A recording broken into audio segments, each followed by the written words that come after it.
கர்த்தருடைய பரிசு நாமத்துக்கு கோடான கோடி ஸ்தோத்திரம். இந்த நாளில் இந்த தேவனுக்காக யூடியூப் சேனலின் மூலமாக உங்களை சந்திப்பதில் மட்டற்ற மகிழ்ச்சி அடைகிறேன். இந்த நாளில் நாம் ஒரு நிமிஷம் கண்களை மூடி ஜெபிப்போம். அப்பா உம்மை ஸ்தோத்திரிக்கிறேன் ஆண்டவரே, உம்மை துதிக்கிறேன் ஆண்டவரே. எங்களை அதிகமாய் நேசிக்கிறேன் எங்கள் அன்பின் பரலோக பிதாவே. இது வந்து ஆசீர்வதிக்கப்பட்ட நல்ல வேலைக்காக உமக்கு நன்றி ஆண்டவரே. அப்பா உம்முடைய வார்த்தையுமாக வந்திருக்கிறேன். கர்த்தர் பேசுங்க, நாங்கள் கேட்கிறோம். கர்த்தர் பெரிய காரியங்களை செய்யுங்க. இயேசுவின் நாமத்தில் ஜெபிக்கிறேன் நல்ல பிதாவே, ஆமேன். இந்த நாளில் இந்த மன மகிழ்ச்சியான வேலையில உங்களை மறுபடியும் சந்திப்பதில் மட்டற்ற மகிழ்ச்சி. இந்த நாளில் தேவனோட வார்த்தையிலிருந்து நம்ம ஒரு வசனத்தை தியானிக்க போகிறோம். வாசிக்கலாம். சங்கீதங்களின் புஸ்தகம் 20ஆம் அதிகாரம் அதனோட 7ஆம் வசனம். சிலர் ரதங்களை குறித்தும் சிலர் குதிரைகளை குறித்தும் மேன்மை பாராட்டுகிறார்கள். நாங்களோ எங்கள் தேவனாகி கர்த்தருடைய நாமத்தை குறித்தே மேன்மை பாராட்டுவோம். அடுத்த வசனத்துல அவர்கள் முறிந்து விழுந்தார்கள், நாங்களும் எழுந்து நிமிர்ந்து நிக்கிறோம். இங்கோ 2 பேரை பத்தி நம்ம பார்க்கிறோம். ஒண்ணு வந்து சிலர் ரதங்களையும் குதிரைகளையும் குறித்து மேன்மை பாராட்டுறவங்க, இன்னொருத்தவங்க வந்து இயேசுவின் நாமத்தை குறித்து மேன்மை பாராட்டுறவங்க. இங்க பார்க்கும்போது 2 பேரை இப்போ எல்லா இடத்துலயுமே வந்து ஆண்டவர் 2க்கு வந்து முக்கியத்துவம் கொடுத்திருப்பாங்க. எது சொல்லுங்க பார்க்கலாம். ஒண்ணு வந்து 2 பேர் வயல்ல இருப்பாங்க, அதுல ஒருத்தவங்க எடுத்துக்கொள்ளப்படுவாங்க. அது போல எந்திரம் ஆட்டிட்டு இருப்பாங்க, 2 பேர் இருப்பாங்க, ஒருத்தவங்கள எடுத்துக்கொள்ளப்படுவாங்க, ஒருத்தவங்க இருப்பாங்க. இப்படி சொல்லிட்டு இந்த 2க்கு வந்து நிறைய காரியங்களே சொல்லியிருக்காங்க. அப்போ சிலர் ரதங்களை குறித்தும் குதிரைகளை குறித்தும், சிலர் இயேசுவின் நாமத்தை குறித்து மேன்மை பாராட்டுகிறோம். இப்போ இந்த இயேசுவின் நாமத்தை குறித்து மேன்மை பாராட்டின ஒரு சில பேரை பார்க்கலாம். அதுல வந்து அந்த அடுத்த வசனத்துல, அதாவது 8ஆம் வசனத்துல அவர்கள் முறிந்து விழுந்தார்கள், நாங்களோ எழுந்து நிமிர்ந்து நிற்கிறோம். இந்த 3 எழுந்து நிமிர்ந்து நிற்கிறோம். நான் ஃபர்ஸ்ட் பேச போறது இயேசுவின் நாமத்தை குறித்து மேன்மை பாராட்டினவங்களை பற்றி நான் பேச போறேன். இதுல முதலாவது வாசிக்கலாம். யோவான் எழுதின சுவிசேஷம் 8ஆம் அதிகாரம் அதனோட 2ஆம் வசனத்திலிருந்து 11ஆம் வசனம் வரைக்கும் எல்லாருக்குமே தெரிஞ்ச சப்ஜெக்ட் தான். அதனால நீங்க அப்புறமா பொறுமையா வாசிங்க. அந்த சம்பவத்தை மட்டும் நான் உங்களுக்கு சொல்றேன். எதுனா, ஒரு பெண் இருந்தாங்க, எல்லாருக்கும் தெரியும், விபச்சாரம் பண்ற ஒரு பெண்ணு. அந்த ஸ்திரீ வந்து கையும் மெய்யுமாக பிடிக்கப்பட்டு அவர்களை வந்து என்ன பண்றாங்க, அழைச்சிட்டு வராங்க. எப்படி அழைச்சிட்டு வராங்க, பட்டு பரவதானி எல்லாம் விரிச்சு அப்படியெல்லாம் கூட்டிட்டு வரல, அவங்கள வந்து கல் எறிஞ்சிட்டு அவங்கள கூட்டிட்டு வர்றதே அந்த இடத்துல பாக்குறோம். இப்படி வரும்போது என்ன நடக்குதுன்னா, அவங்க வந்து போயிருந்தா எங்க வேணும்னாலும் போயிருக்கலாம். ஆனா அவங்க நேர வர்றது வந்துங்கன்னா ஏசப்பா கிட்ட தான் வராங்க. ஏசு கிட்ட வரும்போது அங்க வந்து இவர் கேட்கும்போது என்ன அப்படி சம்பவம் எல்லாம் கேட்கும்போது சொல்றாங்க, இந்த பெண் வந்து இந்த மாதிரி வந்து இந்த கையும் மெய்யுமாக பிடிக்கப்பட்டா, அதனால வந்து பழைய ஏற்பாடு பிரமாணத்தின்படி வந்து இந்த மாதிரி பண்றவங்களை வந்து சாகடிக்கணும்னு சொல்லித்தானே அந்த நியாய பிரமாண புஸ்தகத்தில் இருக்கு. அதனால வந்து இவளை வந்து சாகடிக்கணும் அப்படின்னு சொல்லிட்டு இவங்க வந்து பேசி ஆண்டவர்கிட்ட சொல்றாங்க. ஆனா இந்த பெண் வந்து கர்த்தரோட சமூகத்துல வந்தா, யோசிச்சு பாருங்களேன், இவ எங்கெங்க போயிருப்பா, எவ்வளவு பெரிய பெரிய ஆளுங்க கூட எல்லாம் அந்த தன்னோட தொழில் செஞ்சிருப்பா. ஆனா யாருமே அவளை காப்பாத்தல. பாருங்களேன், அவ நேர வந்து விழுந்து, அவளுக்கு தெரியும் அவங்க கிட்ட போனெல்லாம் என்னை காப்பாத்த மாட்டாங்க, இயேசு கிட்ட வந்தா தான் என்னை காப்பாத்துவாங்கன்னு இந்த இயேசு கிட்ட பாதத்துல வந்து நிற்கும் போது அவர்கள் முறிந்து விழுந்தார்கள். என்ன மாதிரி இந்த பொண்ணு என்ன பண்றா, இயேசுவின் பாதத்துல வந்து விழுந்துட்டா. ஆனா வந்து ஆண்டவர் வந்து சொல்றாரு எல்லாரையும் பார்த்து, உங்களில் பாவம் இல்லாதவர்கள் இவளை கல்லெறிஞ்சு கொள்ளட்டும் அப்படின்னு.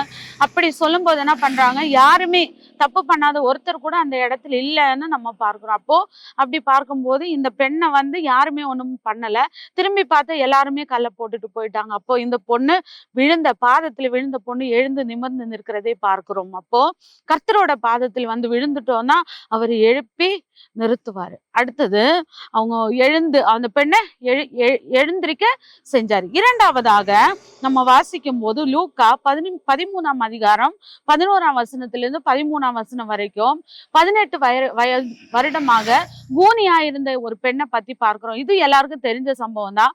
இவங்க வந்து பிறவியிலே கூனி கிடையாது, ஆனா இவ குறிப்பிட்டு 18 வருடமாக கூனி. இப்போ நம்மளால கொஞ்ச நேரம் கூட இப்படி குனிஞ்சு நிக்க முடியாது. ஆனா இந்த பொண்ணு 18 வருஷம், 1 வருஷம் இல்ல, 2 வருஷம் இல்ல, 3 வருஷம் இல்ல, 18 வருஷமா கூனியா இருக்கிறாங்க. எவ்வளவு கஷ்டப்பட்டிருப்பா. ஆனா அவன் என்ன பண்றா, இயேசுவின் சமூகத்தில் வந்த போது ஆண்டவர் வந்து அந்த கூனியை என்ன பண்ணா, நிமிர்ந்து நிற்க, அந்த இடத்துல பார்க்கும்போது அந்த பொண்ணு விழுந்த பெண்ணு நிமிர்ந்துட்டா, இந்த ஸ்திரீ வந்து கூனியா இருந்த நிக்க முடியாத ஸ்திரீ இங்க நிற்கிறதே பார்க்கிறோம். அப்போ நம்ம ஆண்டவர் வந்து முதலாவது அந்த அந்த விபச்சார ஸ்திரீயை எழுந்து எழுப்பி விட்டாரு. இரண்டாவதாக இந்த கூனிய வந்து எழுந்து நிமிர்ந்து நிமிர்ந்து நிற்க செஞ்சாரு. இங்க பார்க்கணும். அப்போ இந்த கூனிய வந்து ஆண்டவர் நிமிர செஞ்சாரு. 18 வருஷமா கூனியா இருந்த பெண்ணை நிமிர செஞ்சாரு. அடுத்தது நம்ம பார்க்கும்போது யோவான் 11ஆம் அதிகாரம் 18 32, இது கூட எல்லாருக்கும் தெரிஞ்ச வசனம் தான். எல்லாருக்கும் தெரிஞ்சது யாருன்னா மார்த்தாள், மரியாள், லாசரு.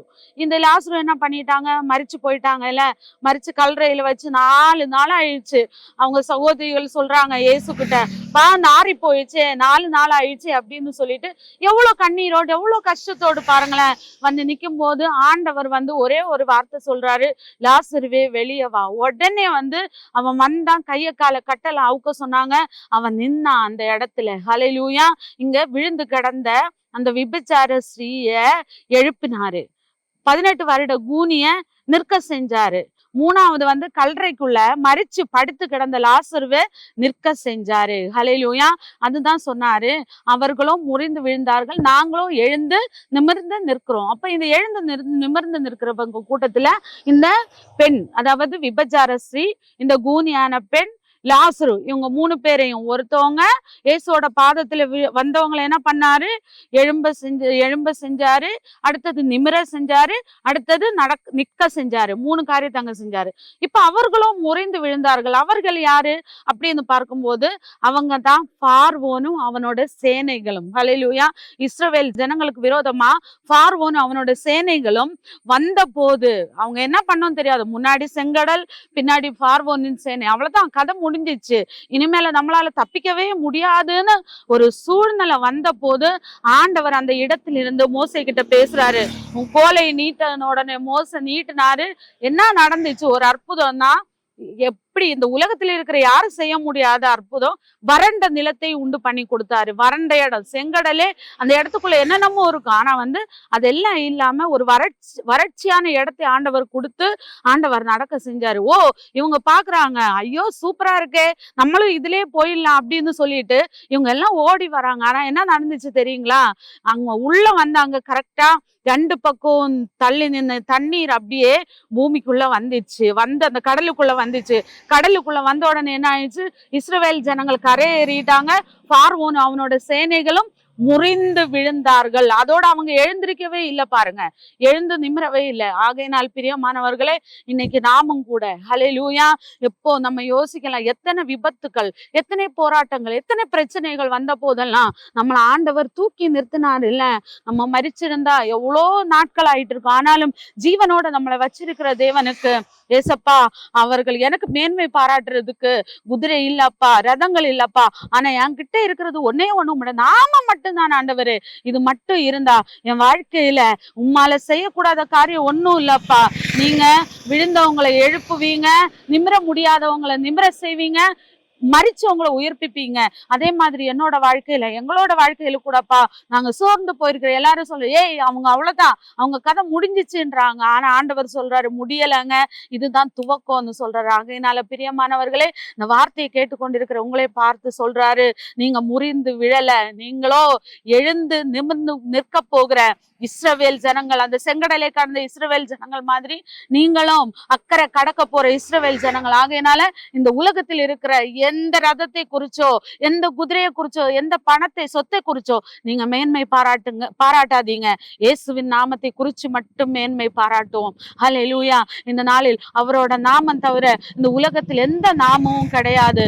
அந்த நாமத்தை குறித்து நம்ம மேன்மை பாட்டு பாடுற யெகோவா தேவனுக்கு 1000 நாமங்கள். அதுல ஒரு நாமத்தை நீங்க சொல்லுங்க, ஏசப்பா நிமிர்ந்து நிற்கிற செய்கிற தேவன், அவர் என்னை உட்கார செய்கிற தேவன், அவர் என்னை உயிர்ப்பிக்கிற தேவன், இந்த நாமங்களை சொல்லி கர்த்தரை நாம் துதித்து பாடினோம் என்றால் அவர் நம்மை உயர்த்த வல்லவராய் இருக்கிறார். ஆகையினால என் மேன்மையெல்லாம் என் தேவன் ஒருவருக்கு, என்னோட மகிமை என்னை இந்த அளவுக்கு மகிமைப்படுத்தி வச்சிருக்கிறது அவரோட கிருபை மட்டும்தான். ஆகையினால அந்த கிருபையை நினைத்து நம்ம எல்லாம் கண்களையும் மூடி ஜெபிப்போமா? பாவமை ஸ்தோத்திரிக்கிறேன் ஆண்டவரே, இந்த ஆசீர்வதிக்கப்பட்ட நல்ல வேலைக்காக உமக்கு நன்றி தகப்பனே. இந்த வேலையில் எங்களை ஆண்டவரே உடைய வார்த்தையை பேச செய்த கிருபைக்காக உமக்கு நன்றி. நாங்கள் ஆண்டவரே அப்பா முறிந்து விழுந்தவர்கள் அல்ல ஆண்டவரே, எழுந்து நிமிர்ந்து நிற்கிற கூட்டத்தில் ஆண்டவரே எங்களை நிக்க வச்சிருக்கிறீங்க. இழப்பு வந்துச்சுப்பா, பலவீனங்கள் வந்துச்சுப்பா, போராட்டங்கள் வந்துச்சுப்பா, உபத்திரவங்கள் வந்துச்சுப்பா, ஆனாலும் உம்முடைய நாமத்தினால நாங்கள் நின்று கொண்டிருக்கிறோம் ஆண்டவரே. தொடர்ந்து எங்களை ஆசீர்வதிங்க. கேட்டுக்கொண்டிருக்கிற ஒவ்வொரு பிள்ளைகளும் விழுந்து போன சூழ்நிலையில் இருந்தார்கள், ஆனால் இப்பொழுதே உம்முடைய கரத்தை தொட்டு நீர் தூக்கி விடுவீராக, ஆசீர்வதிப்பீராக, ஒரு வார்த்தை சொல்லுவீராக என்று சொல்லி ஜெபித்து ஜெயம் எடுக்கிறேன் நல்ல பிதாவே. ஆமென், ஆமென், ஆமென். ஹல்லேலூயா.